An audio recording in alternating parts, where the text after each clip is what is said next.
Everyone. Good evening. Fantastic to have you all here.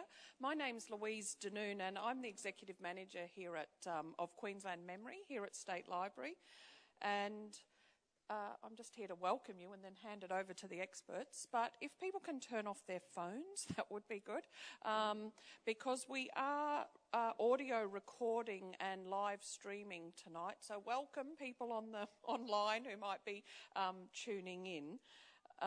We're also tweeting tonight using the hashtag Tindale for any tweeters here, and Rihanna is one of them. So, but firstly, before we begin, I would like to begin by acknowledging the traditional owners of this land and pay our respects to their ancestors who came before them.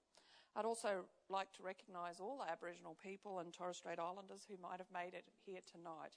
It's fantastic that we can all be here and to share in the stories and the background to this exhibition. So welcome to State Library.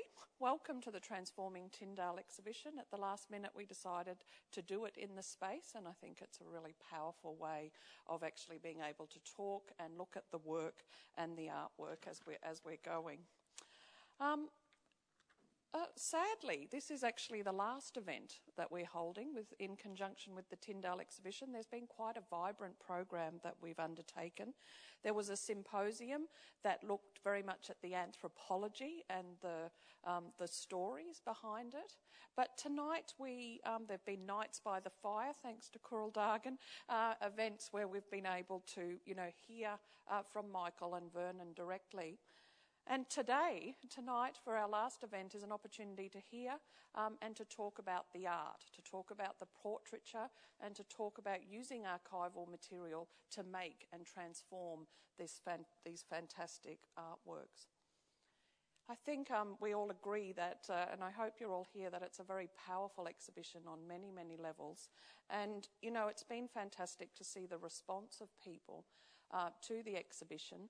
And it's been fantastic for the library to be able to work with Michael and Vernon, Michael Aird, who's here photographing as we go. And really that creative partnership between Michael and Vernon is what allowed this exhibition to be what it is. So thanks for being here, Michael.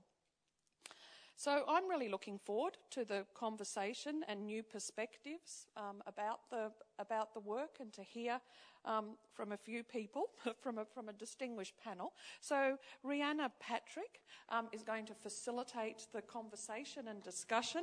Many of you will know her. She's the presenter of ABC Local Radio's National Indigenous Radio program, Speaking Out, which is now back in Brisbane after being produced somewhere else. So we're great, fantastic. We're also tweeps. We retweet each other's tweets. So Rhiannon might take a minute to tweet.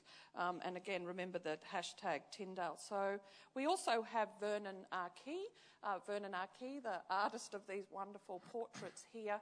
Vernon is an artist who's in many national, international collections. And just recently, he won the Deadly Award for the visual arts. So fantastic to see that recognition as well. And to Joe Dreesens. Joe is a wonderful photographer. Many of you may have been photographed by Joe in different forums. She also worked at State Library for more than 10 years, so is very familiar with the archival material and the collections that we have here. So, and some of you may have been photographed by her. So we welcome this panel, and it's over to them. So welcome, everybody.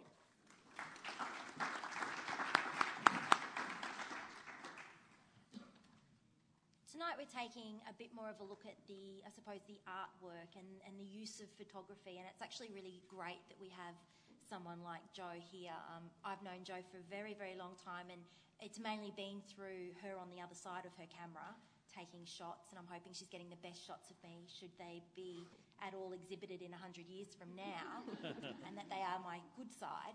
But I wanted to actually start with Jo, because I think her journey into photography and what she got out of being a photographer is actually quite an interesting one. And I want you to tell us a little bit about, Jo, where that journey led you, where photography and that journey led you, with your own experience and that of finding your family. Okay. I commenced here at the State Library in mid-1996. But I have to actually step back a bit, because at the Queensland Museum I started there for a very short period of time, and I had my first interaction with Aboriginal photographs and actually objects. And I had actually no experience. And even to just go back one more step, for those who don't know me, I was adopted. I wasn't raised by my blood family, so to have to be inside a government institution and working with Aboriginal photographs out of the blue, being self-educated, was pretty mind-blowing and a real privilege. So when I was at the museum, I had an interacting experience with a photo of my great-grandmother at the time, but I didn't realise she was my blood. So to me, she was this remarkable-looking woman, and she had a number with her because of the system. So then, just to jump again forward, when I came to the library, I started interacting again with further Aboriginal photographic collections, and I was actually in, I guess, the guts of the darkroom, which was downstairs at the time in the old building, and did, I guess, 6 years straight of full-time processing and printing non-stop. And I had one of the best teachers, I think, that I could have had, which was a lady from, she came out from Germany, her name was Irma, and she was taught from the glass plate era, I call it. And I was very privileged to have her to guide me through traditional black and white. So it was kind of connected to the museum and working with Michael, who introduced me to Rhina and said, would you like to do this? So that's kind of where that grew, I guess. And then I was pretty much hooked, and we'll probably take that till I get really old, I think. So it's quite an amazing journey, and since I've left the library last year, I've kind of had a bit of withdrawals. So you spent a lot of time with this particular collection, and also the other photographs that are in not only the State Library, but you also got to see some that were in the museum as well, the Queensland Museum. Yeah, I guess in the museum there was a lot of Baramba, Sherbrooke images, and because I wasn't really sure where I came from, I wondered whether I was related to any of these people in the images, and I started to ask questions, and I've always been asking questions since I've had contact with the community. Have no idea who they had no idea who I was, but quite often it's just a matter of people looking at you, and they can tell kind of where you fit in, the facial features and that. You can see similarities around here in the photos, hey? Would you agree, Vernon, when you look at groups of photos? Yeah, I when you see old photos of particularly grandparents when they were young, because we only know our grandparents as older people or mature people. And when you first see images of them as young people, you look for yourself, or you see your cousins in them, and I think that's a common experience. Yeah. I guess I should just start by showing the first image, if you don't mind. Okay, so after a very complex journey of finding out who my family is, I was actually printing this image in the darkroom when I first started my cadetship. This is actually my great-grandfather. So after a period of time, I actually worked out my lineal line, and then could look back on the image and, put it in context with my own family history. So there's this one. And I was explaining to Vernon that I really wanted to show how I was first introduced to this image in relation to Tindale. So this is pretty much how I saw it in the first instance. It was a negative. It was a 35mm negative. And when I came in here to the space the other day and watched the video of you explaining how you start drawing, you said you start with the eyes. Mm-hmm. And I said, normally when I start printing, I focus on the eye. So I just wanted to make that kind of match, because I can't draw. I think that's why I took up photography. I'd love to be able to paint, but yeah, this is pretty much all I worked with was the positive and the negative images for many years. So for me to have that in my family history now with my photos and that is pretty amazing. So was that when you did find out that it was family that you'd spent time looking at but didn't know? I mean, what was the reaction when you realised that this person is actually related? It's really hard to explain. It's just I was really drawn to the image anyway. Because I think because a lot of these images are quite confronting, and even though they might look sad, I was really drawn to the strength.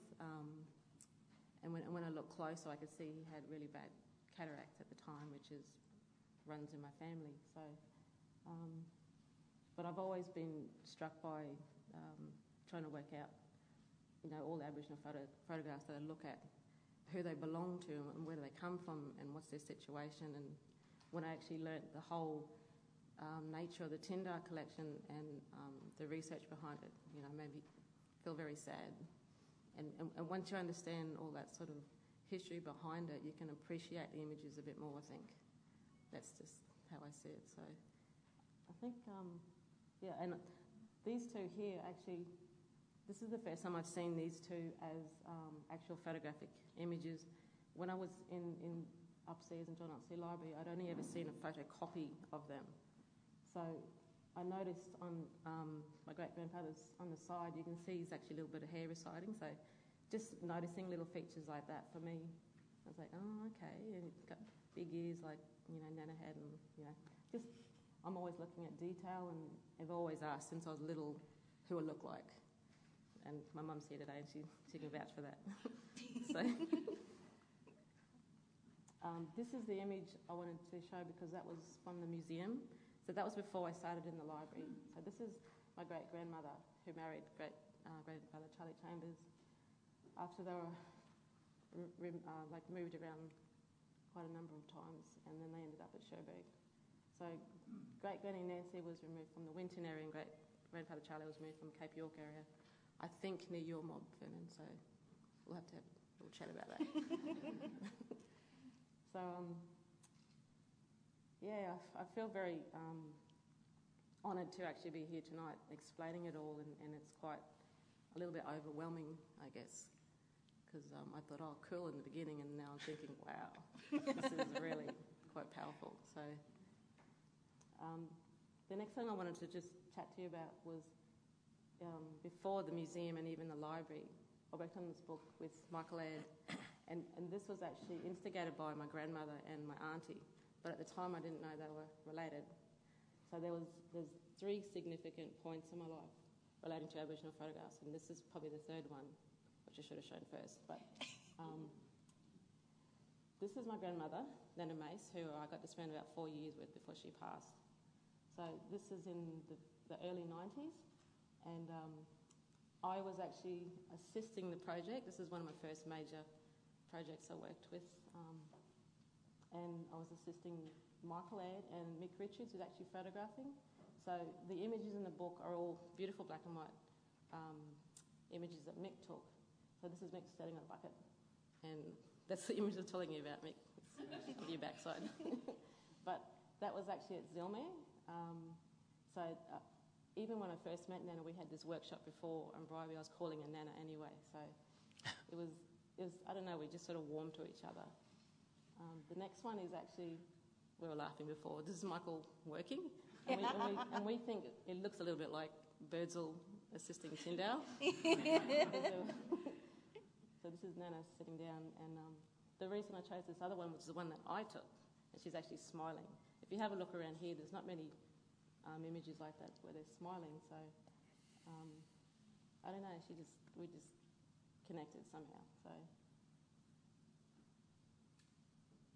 and then just showing you that the ongoing family tree is also with my Drusans, but I've been embraced by the Chambers family, and that was only this week. And we were actually at a family gathering talking about Tindale family history. And we're all descendants from Granny Nancy and Grandfather Charlie. So, yeah. That's that in a nutshell. Well, I was going to ask you about the work that you do in taking photos of local events in Brisbane and the photographs that you have taken. I mean, do you see this as your collection, as your way of documenting a point in time like what Tindale did? Not really. I just love it. I just love the feel of holding a camera and, you know, like the old school, you know, click. I miss terribly the darkroom processing era, but I don't really compare it like that. It's just, I mean, I think it's important to document things and think, oh, this will be good to look back on, but I just love doing it. And in particular, social documentary, which is a little bit different to this work here, I think, because these are quite posed.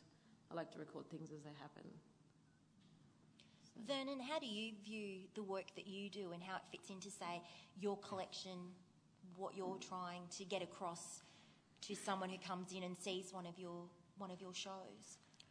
I've actually been, I'm not a trained photographer, but, you know, anyone who works with portraiture is drawn to photography because it's a recording. It's a way of recording people and faces. But I don't know. I don't think about the audience too much. I know that I incorporate lots of kind of visual and compositional devices into my work that are designed to engage people. But I usually just, the bottom line for me is, can my family read my work and can they see themselves in it? That's the bottom line for me. So, and like, I always think, you know, could my cousins, even though hardly any of them go to exhibitions, would they see themselves in my work? And how would they feel about it? Hopefully it lifts them up the way it does for me. And my parents, I always think, you know, could my parents read this work the way it's designed to be read? And does it strengthen them or all of us?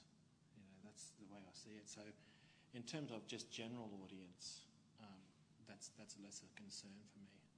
And I've been lucky enough that my work has kind of developed a kind of broad appeal, because I just really just kind of still make what I feel like. So, what is it about photography that you particularly like? I mean, you've dabbled in it in past shows. I mean, you say that you like photography, but you don't actually know much about it, like say at Joe's level. But what is it about the medium that loves you, that you love about? Yeah, you know, it's really something to be here and with a photographer, a real one. You know, because I'm a pretend photographer, you know, and like this is my camera, this is Joe's, because we were fiddling around comparing cameras. But, you know, I don't kid myself that I can achieve more with mine than she can with hers. So, but the appeal in photography is just that, you know, it's a recording device. And it's also, you know, there's a long history to photography, and particularly with Aboriginal families, you know, it's funny because you try, and some families, you find out that some Aboriginal families have had people who've owned like box cameras, and older and earlier generations, like my grandparents, somebody might have had a camera, and that they've you know, started taking photos and have a photographic record, limited though it may be. But not many Aboriginal families have that. I mean, the life in Queensland for Aboriginal people up until, well, it still is very difficult, is not the kind of life where you just take photos or film of your grandparents and family outings and that. So examples of a photographic archive are very, very rare in Aboriginal families. That's why I think, you know, a lot of people from my generation, we're sometimes obsessed with taking photos and recording things digitally and whatnot. And we're not very good at it because we don't have a generational history of doing this and recording things photographically or digitally. So it's kind of new. It's like house ownership, you know. It's like having a history of owning property and businesses where all that was stripped away from blackfellas. So this is photography is one practice among many that we're not used to, and so when we're able to do it, there's a fascination that takes us over very quickly.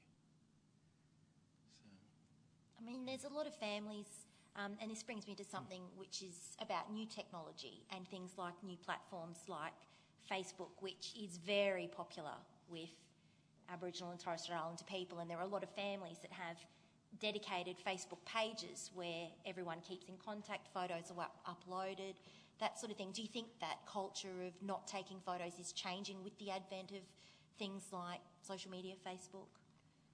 Oh, absolutely. I think anyone with a phone, there's no excuse, actually. You know, well, just on a side point, I've done lots of talks at art schools and for some postgraduate level talks, and I'd grill these postgrad students about the importance of documenting their artwork,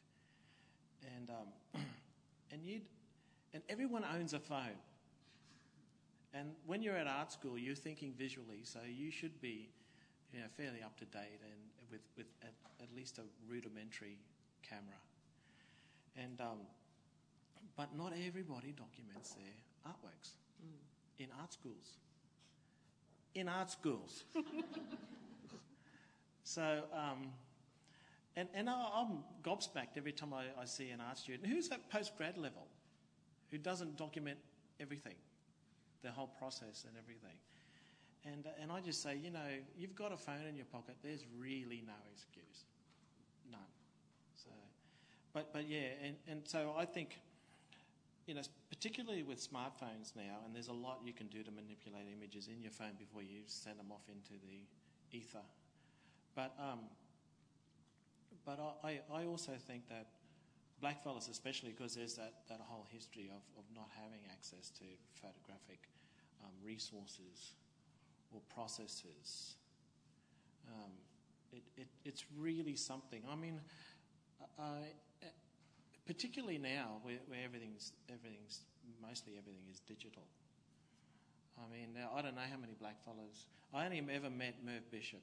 He's the only other blackfella I know who's had the kind of training that Joe's had. You know, and I thought that was significant. You know, actual straight darkroom training. And I really admire that. You know, and I don't know how many Aboriginal photographers there are out there who've had that kind of darkroom expertise and that kind of grounding to that extent. So that's why I think blackfellas have taken to it because it gives them a chance to when you're on the social media platforms, you feel like somebody. And for blackfellas, particularly in cities and towns, we're the ones where our lives are lived as invisible people or as non-people. We don't exist at all. Invisible suggests that you're there, they can't see you, right? But you exist. We live our lives as non-people. We don't exist at all. Because when you talk about policy and statistics, they're usually talking about remote communities. You know, we're like Chinese restaurants. You like to have one in your neighbourhood, you just don't want them living with you. So, on that issue that you raised on digital technology and where we're moving at the moment, I mean, we had a conversation earlier today when we were just, as you do, you have a cup of tea and you just get chatting and it could lead anywhere. But one of the things you mentioned, Joe, was the issue of access and the students that you work with at TAFE. And and the difference between your understanding of Facebook but your ability to be able to find something in a library and their ability of knowing Facebook more than you do but having no idea about how to access something in a library. Is there an evolution in access, which was something that we were talking about and something that you raised when we were having our yarn this afternoon about the evolution of access? I guess it just blows me away that the young ones have these amazing phones and technology. I still don't know how to use them properly. And the whole Facebook thing, I'm not that... I'm a little bit hesitant of it, and I think that they have all this knowledge and know how to do stuff so quickly, yet they can't work out how to, access images like this. For me, it's really easy. It's almost like second nature. I don't understand why it has to be so difficult. But when you understand the whole institution thing and the process and that, how do you measure that with the technology and, government institution and the access to images and forms you got to fill out and policies and procedures? What is the solution? It's very, very difficult for blackfellas to engage with institutions. There's language barriers, but there are cultural and social barriers as well. And one of the things that strikes me always is, as an artist, blackfellas don't go to galleries, so that's one thing. But when the Tindale collection was first made available, there were a lot of hoops you had to jump through, and in terms of fulfilling criteria and fulfilling processes of both this institution and the source institution down in Adelaide, because all the images are held in the Adelaide archive. So, and you had to have permissions from the eldest person in your family or an elder of your clan, and there's different levels of permission before you could get access to the archive, to the records that were held here. This is in Brisbane, and there was any number of people went through it, but there were lots of people in our families who just couldn't do that. They physically couldn't do that. It was hard for them to even come into the library. So blackfellas don't go to museums. They don't go to concert halls. They don't go to government buildings. There's just an aversion. There's this aversion that blackfellas have. I think it's getting better, but in terms of accessing the collection, the Tindale archive here, the record itself, it has evolved and it's opened up over the years, and in Adelaide it has as well. And so that was one of the points in putting the show together, was that it was about, the idea was to encourage this kind of engagement where you want blackfellas to feel like they could just approach somebody at the library and have an idea and walk away with the idea that they could come back and approach any time they felt like it, and that it was an archive that had information that was personal and that for them, and that it meant something that they could go there. And I think that is, to set people at ease a little bit more, and I think that's happened over the years. Certainly, that's been my experience. And I think it's both ways too. I think the guys down in Adelaide are a lot more open about people coming in and accessing and talking. And there's a way there's a kind of discussion. That happens when you're talking about the collection and accessing archival information that I think people are aware of now. And I tell people, it's not so much the processes involved, it's the questions you should ask.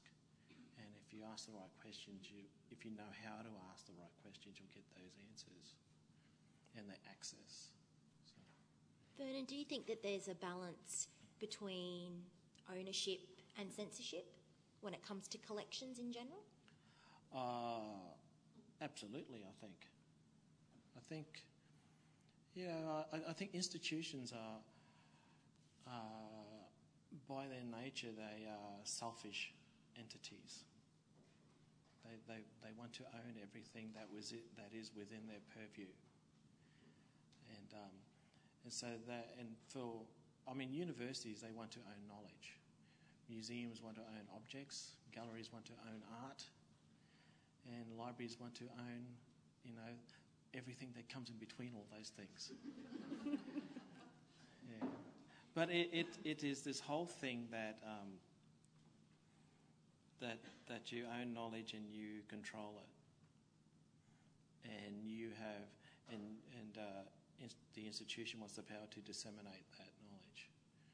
I mean, it's how societies function, I think. So, there are avenues and roads, and they're two-way, and some are one-way, and you have to learn the way the streets go, I think. And that's the world we live in.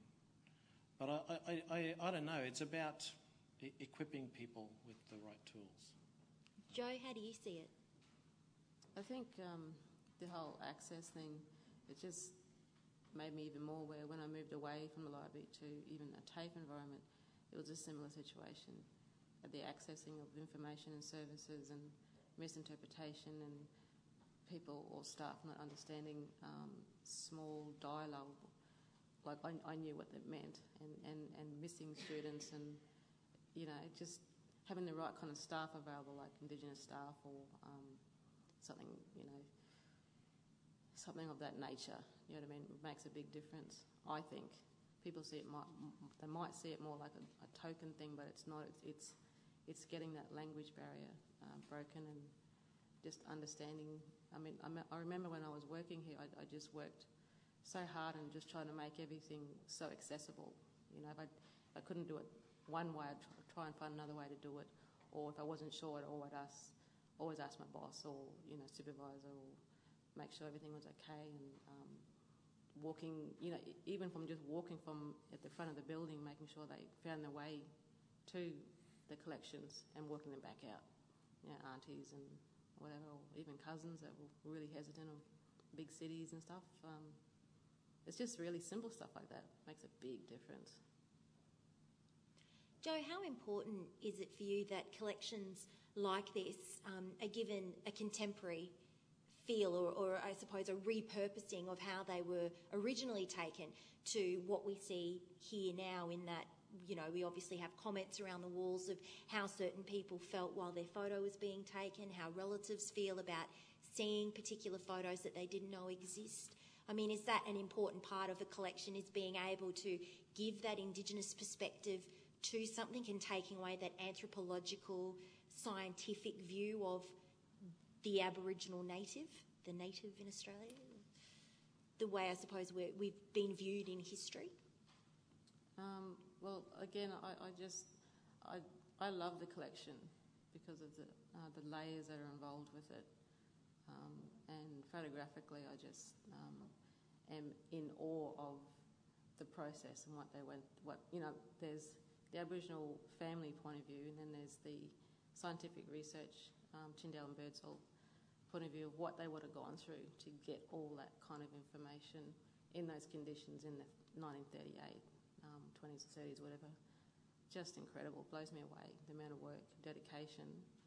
I know a lot of people don't speak very highly of Tindale, but I'm fascinated by that process. And now I'm even more open to learn more layers of it, now that Michael and Vernon have opened it up to the public and done that trip to South Australia. It's even like, I want to go down there too. Ask lots of questions and. Well, what are the questions that you want to know, as like from a photographic point of view, about this particular collection? The cameras that were used, the kind of film, how much documentation went with each image, looking at all the written stuff that, from, I guess, every single community. There's so much stuff that you want to look at. I was even saying to Michael today, I bet you they still got that little stick with the number on it somewhere in the museum. Yeah, and I actually said I emailed some of the staff members down there this week and kind of politely harass them a little bit about all these questions that I just said then, like the cameras and films and that, and no one has done that yet. They weren't able to answer my questions, and they said, oh, we can't do it this week. I couldn't possibly. So for me, it's like a great opportunity now to try and work towards going down there and doing it. So what do you see when you look at these photos?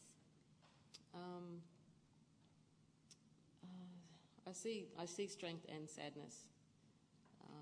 I love black and white, so I think it kind of complements the faces a bit more, I think. There's a couple of colour ones that I never knew existed, which is great that Michael managed to locate those. Just around the corner here, when you're finished, you might want to have a look. I love the format that was used, the medium format. I don't know. I mean, I have thought of a contemporary version of it many, many times, but I've always hesitated at how that could be done appropriately, and it's because I'm not that in Vernon's sort of genre either, to go to that kind of level. So maybe one day. Vernon, do you think that a Tindale could be done in 2012? No. I think there would be, to achieve a study with this kind of breadth and depth, and to have a captive audience there to photograph,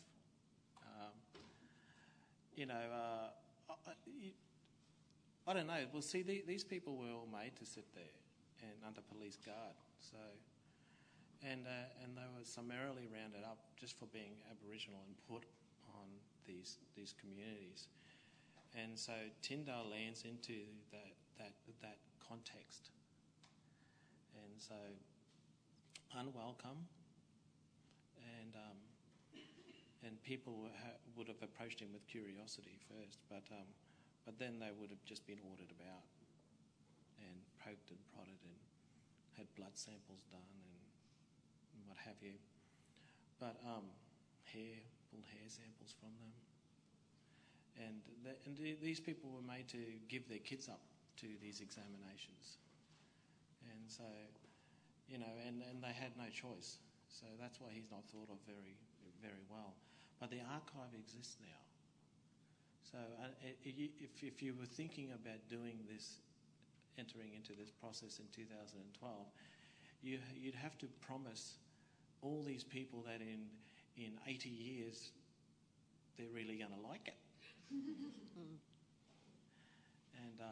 And there will be all these benefits from it, and that people will be this is the appreciation of the Tindale collection now stems from the fact that a lot of Aboriginal families can reconstruct their family history. So when all of the families have been dismantled and in many cases destroyed. So that's where the appreciation among Aboriginal communities comes from. And also a lot of these families, for the first time, because of the Tindale collection and the genealogies that are there, some of these families for the first time are constructing their families for the first time. Joe's the kind of story that the archive has made possible. And that's the appreciation. So, if you think that, for one, there has to be a lot of dismantling and upheaval of Aboriginal people and families and languages and lands have to happen all over again. And then you have some crazy, obsessive white man goes out and photographs everybody again, and that's cool with everybody. And at the behest of different levels of government, has permission to behave very inappropriately with all these different levels of permission behind him. So, in the name of science and research. And, and with the idea that, he's looking into how this country could remain white, which is one of the primary reasons for him going out and doing this research. So, with the work that you have done with this particular collection, and obviously the works that we also see behind us tonight, do you have any future plans on doing more portraiture with particular collections, particularly around your family, because that's an area of interest for you? I only just more research, actually, finding out more research. The Tindale Archive is one avenue of research. It's not the holy grail of research for Aboriginal families and family history. And it's not the holy grail for native title either. So, but for me, it's about, always, the more I'm like anybody. The more research you do on your own family, the more you find out about yourself, the more sense of yourself you have. So, and your brothers and your sisters and your own children. So we don't feel like we're up in the air all the time. We feel like our feet are on the ground a bit more. You mentioned before about dismantling of families and the experience, obviously, that Joe, you've had in finding out your family and finding more out about yourself and your identity and your background. But does that also open up the question with collections like this? I suppose that those skeletons in the closet in the family that you might not know about.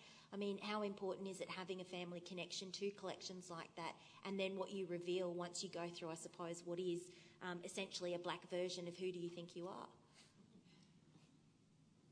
I guess there's a two-part to that. There's the self-identity and journey for that person, and then it's just as important to have community come in and identify collections and family in them, or either themselves, and actually add information to that photo.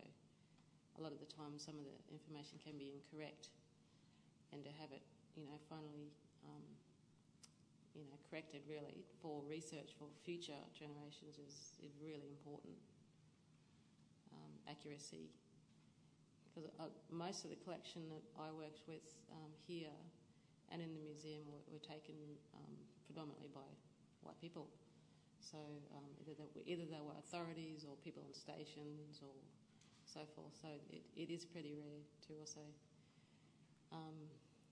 not have someone in that actual family to have a camera in that era and documenting themselves. Where today it's the exact opposite. I've got my auntie, she just goes nuts with cameras and photos, and she's got an archive there. So it's a whole can of worms there. Vernon, do you have a take on particularly responsibility when you work with images like this? Oh, yeah, there is a very big weight of responsibility. I mean, with dealing with archival material, there's a sensitivity you have to adopt, but dealing with portraiture, there's a psychology to it, and particularly this particular archive, there's a psychology to it, and for those of us who are tied to it through our families, then there's a sensitivity that we have to approach, but we are accountable. There's a level of accountability that stops with our families, and there's the gaze off these images is our families looking at us right now, saying you've got to do the right thing. So, and there's I might say that I want to produce these portraits however I like. But I can't just go willy-nilly and make them something that my own family don't recognise, according to some world that I make up for myself.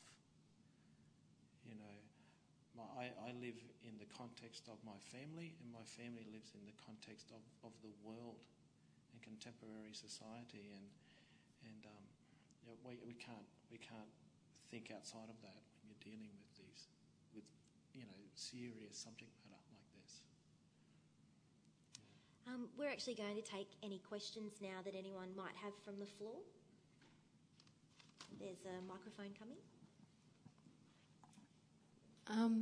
This is the first time I knew about the Tindale collection. I'd seen some of these works before, Vernon, and when I was standing before them this afternoon, it was incredibly overwhelming and moving, and these aren't my family members.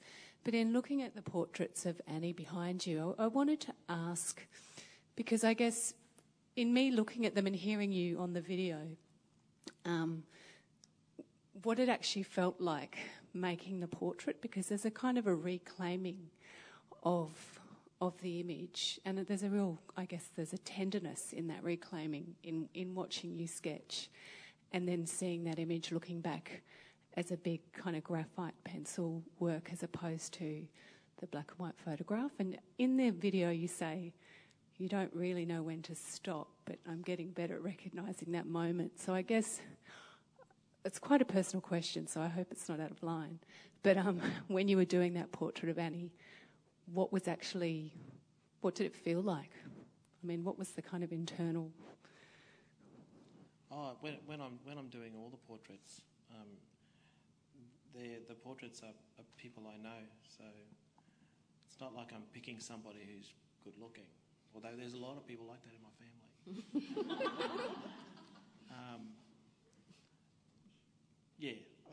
But when I'm doing the portraits, it means something to me that I want to inquire. I want to find out more about them, and doing them at a large scale, it gives me the opportunity to spend a lot more time with the face, and I feel like I'm finding out more about them, and I also have to kind of use my own judgment and apply a level of sensitivity to the eyes and think about the actual features, because they mean something to me, to my own face. So that's what I was talking about, how there's a psychology to handling portraiture, to producing portraiture, but also being the subject of it. So, and like Joe and I were talking about how I start with the eyes. I'm not my background in drawing is not a traditionally trained background. I taught myself, and so I always start with the eyes. And as I'm doing the drawing and fleshing out the face, I'm going back from the jawline back to the eyes, then to the nose, and back to the eyes, then to the mouth, and back to the eyes. So the eyes for me, literally, they carry the weight of the drawing. They're heavily detailed in the eyes. Most of the effort is in achieving the gaze. And Joe and I were talking about how, well, Joe said, well, that's where I start too. And she talked about how you're looking down at the image and refocusing, but really all the focus is on the eyes. Yeah. And because it's and if the focus is out, then it's not a successful portrait. Even when you're taking the photo. Yeah. Yeah. Yeah. So if you're photographing someone with your phone or with your camera, if the eyes aren't there, then it fails as portraiture. And so that's something that I am focused on, and I have to kind of sustain a high level of concentration while I'm doing these, because I have to look. The gaze has to be coming straight out of the portrait. Another question?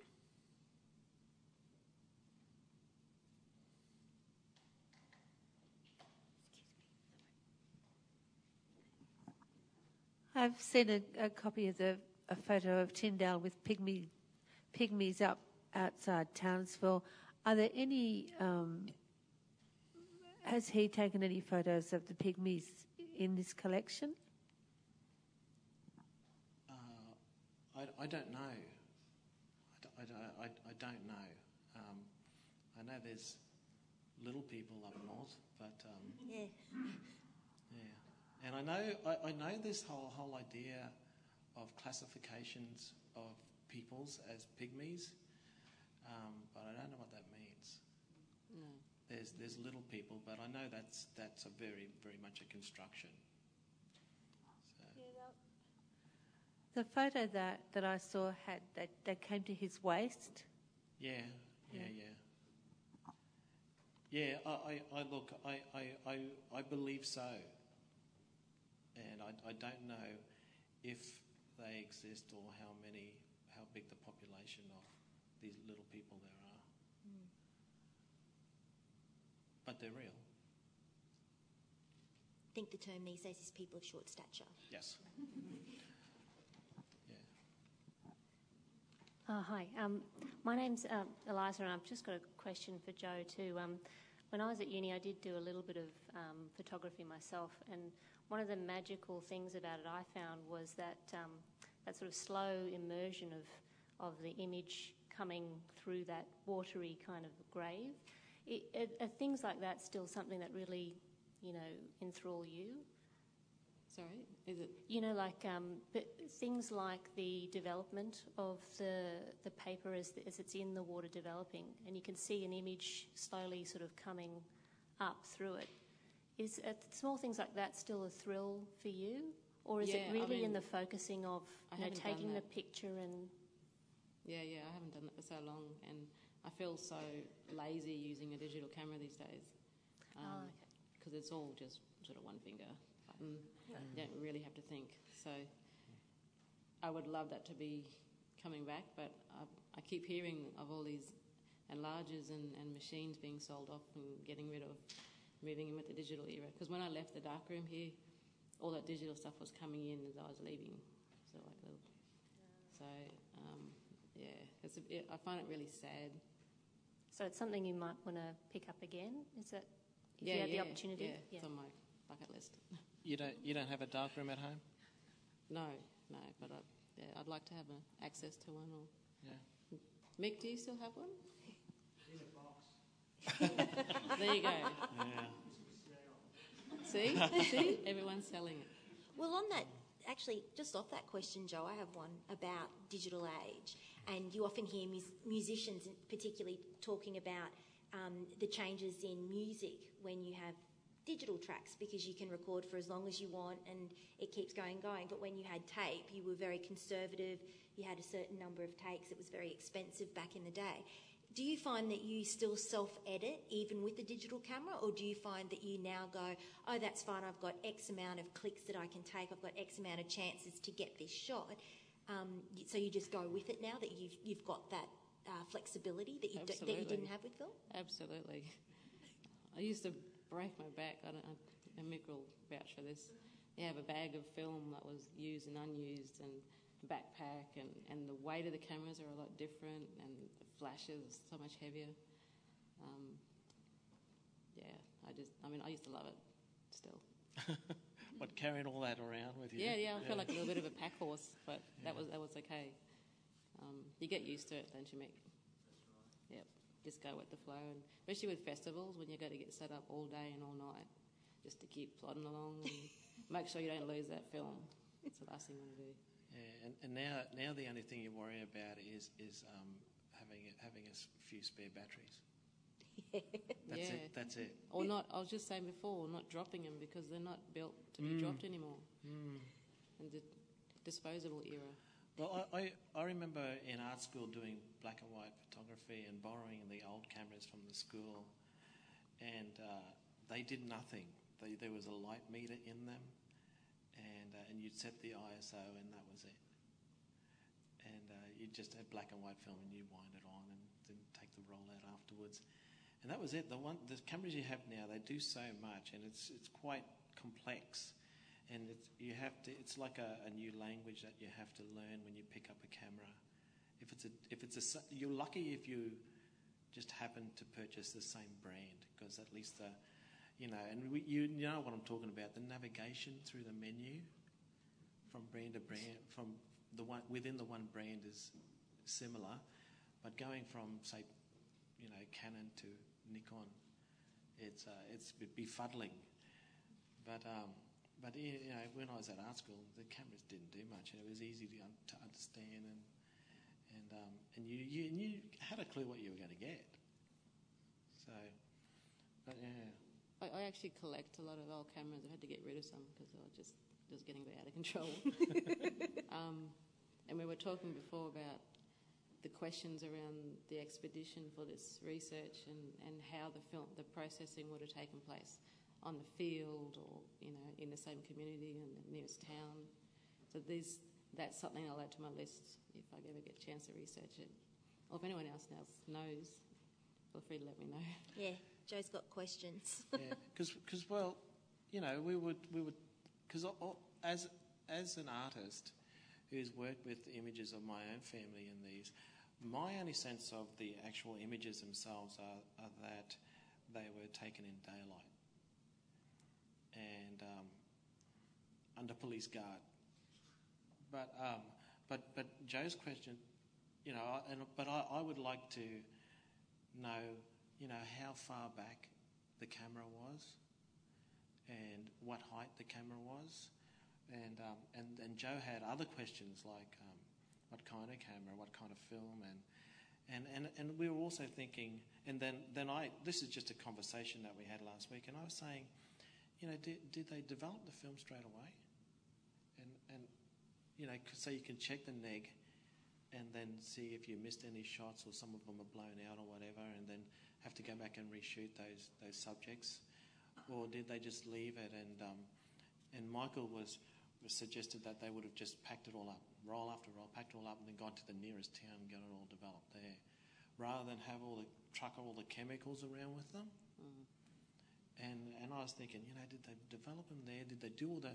And if they developed all the film on in the field, did they do like a sheet of contacts in the field too, just to see if they were all there? But probably not. There would have been a lot of mucking around and carrying photo paper around, and developing many dark rooms. And we don't know. I mean, I don't think it was quite trucking around glass plates, but it wouldn't have been much short of that. Because the cameras would have been heavy. All the gear, equipment and tripods would have all been really heavy back then.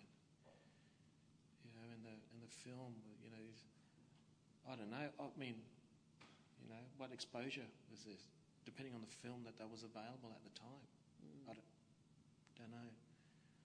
All those sort of questions. So Joe's looking for somebody to fund a trip down to Adelaide Archives. Stop it. To go and look through the equipment. Are there any other questions? Yeah. Yep, down the front. Microphone down the front. Yep, there's Jess. I hope the question's acceptable, but I'm just wondering, how were the photos chosen? How were the photos chosen to be presented here? Quite broadly, we got a lot of photos. We went through the library has a lot of copies of them, but they're all fairly low res copies. And so when Michael and I were put together on this show, I told Michael that I think this exhibition was an opportunity to put together a story about Brisbane families, and I said a lot of the families that are represented in this exhibition should be Brisbane families, and you get people from all over the state here, and in New South Wales too, and some of them are well-known families. And Michael's done a lot of work with Aboriginal communities and families over 20 years with portraiture especially, so he is familiar with all the families and the faces, and with the archive itself. So I just said to Michael, let's just go through the names here and find out who are the families that should be represented, or who are the families we can represent in this show, to make it a Brisbane story, because we wanted this to be about families, and that was basically how we did, and it took a long, and there were also. And we were thinking, if there is anyone who makes demands over us, then they go in too. So, but there was things that, but also some of the images just jumped out. They were so compelling that we put them in the show, and a lot of the images that we really, really wanted to have in the show, we had to go and find their families, and say, can we have this image in the show? We When I was looking at the exhibition some time ago, a friend and I were just standing there, and a man beside us just came and said, "That's a photo of my father." And he said he'd never seen the photo before. He said, "I was down from Cairns, and he said I was at a wedding, and some people said to me, 'Your father's over in the this photo of your father over in the Tindale exhibition.'" So he was quite surprised.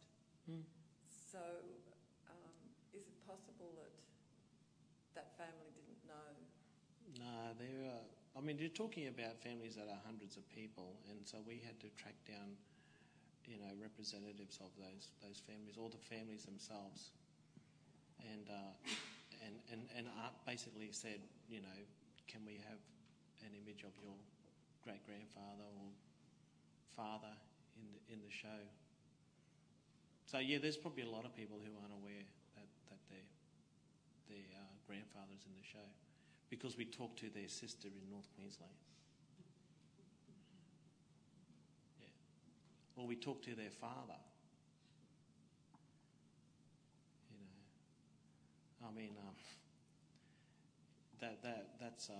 That's part and parcel of this kind of show, I think. It's not without, there are many leaps of faith here in this show, putting it together. We had to go down to Adelaide, and we just said, there's all these images that we want you to scan, and the archive down there, those guys said, well, do you have permissions from all these families? And we just said, well, we will get the permissions. Can we just get these scanned? And then it took a lot of travelling and actually going visiting these families. So we didn't go through city councils or land councils or anything. We went to the families themselves and ringing people up, and it was like one big long detective story. And we just said, and anyone who didn't, and we would be talking to one family sitting around a table, a kitchen table, and this would be a family of hundreds of people, and we're talking to a family of 6 people, and if there's one person that says, well, we're not really comfortable with it, and we'd say, well, let's not go in then.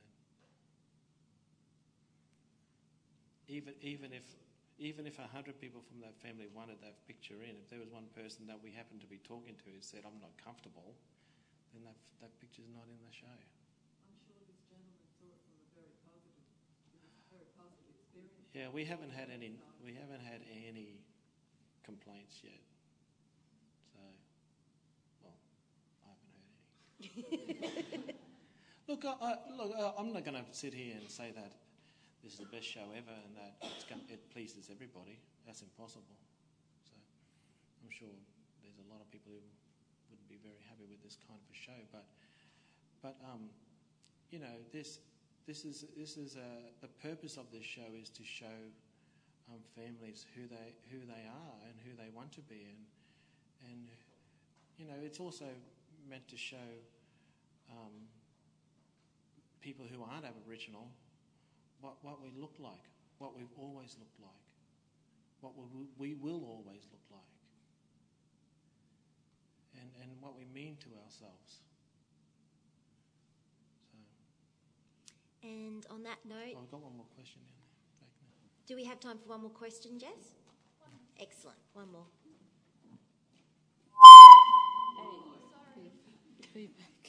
Yeah, g'day. My name's Eddie Walsh. I'm from Palm Island. I see a lot of photos here of people who have descendants back in Palm Island. I know a lot of them, a lot of the people. I was wondering, is this going to go any further than this, like up north or somewhere like that? Because me and my rest of my council, we were down here and we're sort of like shocked out of our shoes when we saw some of these photos, these people that, you know, we know their descendants, like, personally. I was just wondering, will it go any further than Brisbane? Because majority of these people... Yeah, we would... We've had a couple of conversations about taking it to North Queensland, and look, it would be really great. We don't know how we're going to do it, but we think that it should. Whether it goes to Townsville or Cairns, or Townsville and Cairns, we don't know. And also, we don't know what it will look like, because it won't look like this. If we go to Townsville, then we would want to do more research on the families that live in Townsville. And we would want to make it a Townsville story about families, so it resonates with the community there in Palm Island. And if we went to Cairns, then we would want to make it about the families in the Cairns region, and then that takes a lot more research, and so that it becomes very kind of location specific. But we want to do it. We've only had a few conversations about it. And there are no plans to tour it, but we don't. I think it would not make sense to tour this show with this content. It would necessarily need to be edited and augmented with more blackfellas and different families being represented. That would be the right thing to do, I think. The reason I asked because my grandmother told me that she had a photo taken by this bloke too. Yeah. Well, there's like, you know, this is only a small section of those images. This is not many. There's not, I don't know. There's not many. There wouldn't be 200 people here. That's out of an archive, and this is just in Queensland. That's out of an archive of maybe 1,100, I think, or 1,100. Yeah. So you know, there are a lot of. I mean, we can't put them all up, but this is what I mean by this. This needed to be a Brisbane story. If it goes to Townsville, then it would be a story about Townsville and Palm.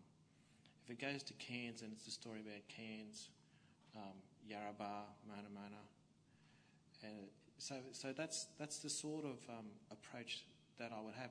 And it's not the usual approach to touring a show, but this is not a show like other shows either. So, but that would be the right thing to do, I think. And also, you know, it's not like